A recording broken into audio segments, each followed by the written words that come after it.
bench outside Anne Wanjiko's home plays host to the many visitors who, in the last 2 days, have visited to hear and see for themselves what has been the talk in the small village of Yakanja in Nyeri.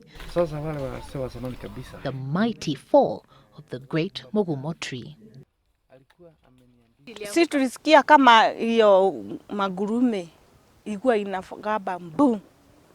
Juu saa hiyo kulikuwa ina hiyo thunderstorms. One may argue the falling of a tree as a result of heavy rains as the most natural of occurrences, but not when the tree is the ancient fig tree commonly known as the Mugumo, a tree whose sacred honor in the Gikuyu community has stood the test of time, defying even the cultural invasion by colonialists and foreigners to serve as a place of worship and sacrifice. 41-year-old Wanjiko, who has lived here all her life, says the presence of this fig tree in their garden has been talked about and even used by her father, her grandfather and the fathers before them.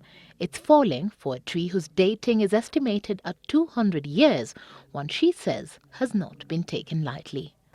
Vile tunasikia wazee wanasema ati Mugumo ikianguka itakuwa change. In our own efforts to find out the true age of the tree, we explore the textbook theory of calculating its number of rings.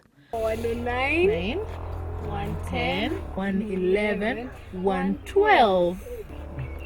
112. Well over 100 years old. The consequence of its downfall is one residents as far as Nyeri continue to animatedly talk about. Could the mighty fall have political connotations? Residents here think yes. Now that it has fallen, it means, particularly to the older generation, that the older group of people have got to give way to the younger people. They have no choice.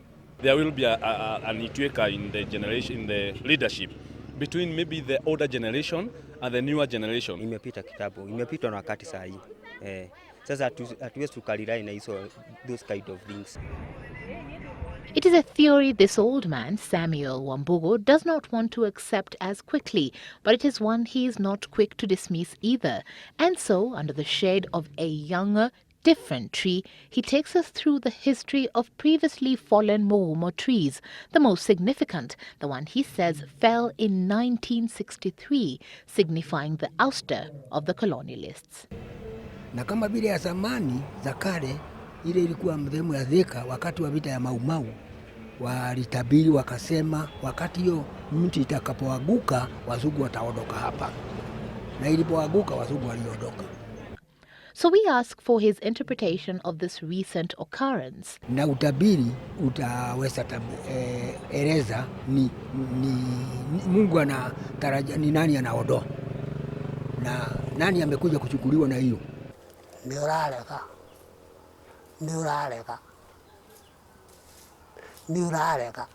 Each interpretation as varied as the old man behind it, all, however, in agreement that its falling at this crucial electioneering period is no coincidence.